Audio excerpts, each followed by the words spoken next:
why is my FTP not going up? Now, one of my clients came in last week, Adam, and he's a recreational cyclist, like about 4 times a week, decent rider. We'll go through his data in a minute, and he wants to know why his FTP isn't increasing. So before we go into that, I just want to kind of show you, I just want to look at his data, see what we can find out and extrapolate, and then from this we can start understanding kind of what he needs to do to move forward. So Adam's a big guy, okay, he's 95 kilos, but even that, despite that, he's got a VO2 max of 51, which is very high, and this is relative to weight. So if he lost some weight, if he got down to about 90 kilos, this automatically will go up. So this is a very good starting point. And considering he's not elite, he's not, say, training 7 times per week and really taking it super seriously, to be fair, that's really, really good. The other thing we're looking for is something called your anaerobic threshold, and we can see it's 46. So if you remember what I said before, that your anaerobic threshold is the point at which you're producing as much lactate as you can clear. So this is equivalent to your FTP, or should be, and this is how long you can cycle for an hour. If you start going above this intensity, what happens is you're producing more lactate that you can clear, and ultimately you're going to slow down. So what we want to try and do is bring that anaerobic threshold as close to your VO2 max as possible. And what we can see with Adam's is his is already very close. So 46, 51. Oh, my calculator, you're filming the calculator, we're talking about 91% potentially, and really kind of the top end of this is going to about 95%. So we can already see he's already filling up most of his VO2 max, so he's utilizing as much as he can. So he's almost hit that ceiling. So the only way to go now is to actually increase the engine.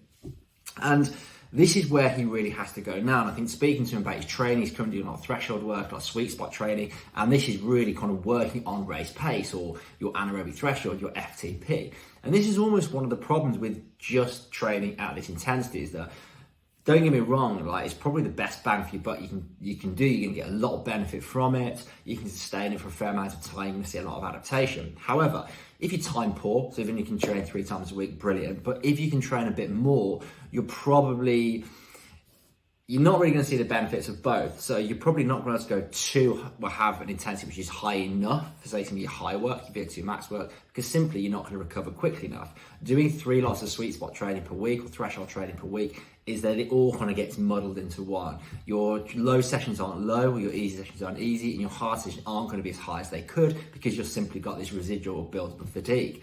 So what really we need to do to build for Adam, I think, is probably for the next kind of 4 to 6 weeks to potentially move away from, say, some of your threshold work and actually look to increase his VO2 max.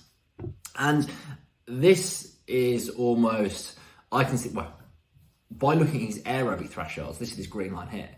Your aerobic threshold is the point where you start producing lactate. You start blowing off more carbon dioxide as exercise starts getting a little bit harder. And the reason why this is important is because if you're producing lactate at a very low intensity, that buildup is going to get to the anaerobic threshold quicker than if you can delay it. And all that lactate is a product of using carbohydrates as a fuel. So we can see that Adam here, he's using carbohydrates or glucose as a fuel very early on. So 90 beats per minute, which is incredibly low. And if you're going to be a decent cyclist, you just can't do that. You want to be delaying the point where you're producing this lactate so you can go for longer. And likewise as well, when you start doing some of your longer rides, you want to be using fatty acids as a fuel. So this is the reason why when looking at his data, he might have a decent VO2 max, he might have a fairly good anaerobic threshold in comparison, but his aerobic threshold, his low intensity work, is shocking. So really what we need to say to Adam is, again, this is typical of so many athletes where they're doing too much of their easy work hard. So he's not developing this aerobic system, or kind of the bottom end, or these foundations. So what Adam really needs to do is kind of go away, do a lot more work in zone 2. Now, normally your aerobic threshold will be the top of zone 2, whereas I wouldn't say do 190 beats per minute, because he's going to do not much at all here. So you're probably talking up to about, 120 beats per minute, bottom of zone 3, and just to spend a lot more time at these lower intensities. Now, working on these slow twitch muscle fibers, the reason why I want to do that is one of the biggest benefits of working at this area is you're also going to improve your ability to clear lactate. Now, this is often forgotten, that when you're looking to improve your FTP, it's not just about producing lactate, it's actually be able to recycle it. And the proteins you are able to recycle that are in these slow twitch muscle fibers. So by developing them, by doing zone 2, bottom of zone 3 work, we can create more of these kind of transporters, which is enable you going to sustain these high intensities for longer. So that's another way that we're going to be able to push his FTP, but do a lot more zone 2 work. So just kind of going back to it, I'll go through some sessions in a moment, is because he's reached his ceiling, he can't really improve that by doing more sweet spot work. He's come to his end. So what we need to do as well, instead, is look at other areas to improve, probably his VO2 max and definitely his aerobic threshold. So we're going to look at, say, 4 to 6 weeks doing some VO2 max intervals. I'll go through some sessions in a moment, just to take that ceiling up. So if we can take the ceiling up, you've got more room to improve your threshold, your FTP. We're also going to look at improving his aerobic threshold, move this kind of green line across to the right, so we can delay this point where we're producing lactate, but also so we can suck up more lactate or hoover it up at these higher intensities. So kind of what kind of sessions can we actually do? We'll have a read of this blog post actually.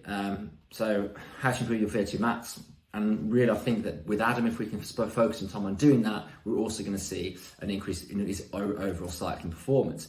In terms of actual sessions, for VO2 max intervals, we're looking really for something like a rest to work ratio of 1-to-1. So we're going to work for, say, 4 minutes, 3, 4, 5, 6 minutes, then we're going to have the equivalent rest. So a really good one is like a 4x4 standard, 4 minutes at VO2 max intensity. So for Adam, we're looking at, I haven't done it well, I've done his zones. We're probably looking around about that kind of 170, 180, so 95% of your max heart rate.